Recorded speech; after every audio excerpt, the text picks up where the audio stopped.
Carnival. A chance for the mayor of Vilnius to go wild.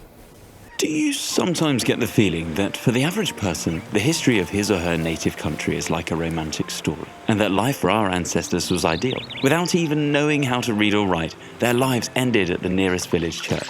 But they were such wonderful people, children of nature, unsullied by civilization. But just listen to what happened once in the city of Vilnius, already then a bit tainted by civilization. Two sleighs appeared on snow-covered German street in the middle of winter, and although Vilnius was celebrating Shrovetide or Carnival, the costumes worn by the men sitting in the sleighs surprised people on the street. The men were dressed in never-before-seen clothing, their heads wrapped in Turkish turbans and their faces hidden behind masks. The drivers cracked their whips in the air and turned the sleighs toward Jewish Street, and that was no accident. The next day, two Jews on that street complained that the masked men had run amok, and with the help of others, it turns out. They commanded the sleigh drivers to whip any Jew they encountered, over the head, on their faces, legs and backs. Other people seemed to enjoy the show, and soon enough there was an entire parade of sleighs, all of them racing to the Jewish quarter, from which could be heard the shouts of panicked crowds. All of German Street echoed with the words, "Musk Zidus!" Beat the Jews.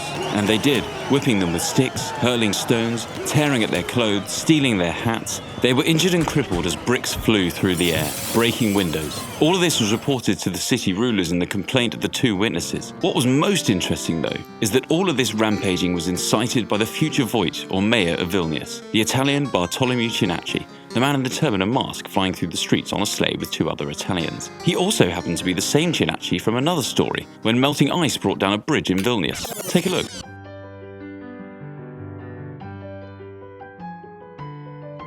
Just try to imagine a mayor in this day and age flying down the streets of Vilnius with his buddies, breaking the ribs of city residents with a baseball bat.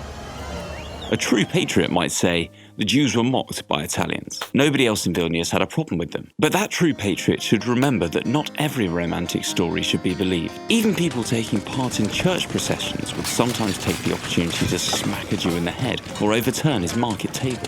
To avoid such conflicts, the Bishop of Vilnius instructed priests to ring their church bells loudly every time a procession came near the Jewish quarter, giving Jews enough warning to hide. On the other hand, not only Jews suffered injustices in Vilnius in past centuries. While many Vilnius residents might have viewed Jews with suspicion, Jewish residents in the capital and throughout Lithuania enjoyed special privileges extended to them by the rulers beginning in the early 16th century. Their life here was a bit more tranquil than in many other European countries. Here, the government refrained from murdering, persecuting, and deporting.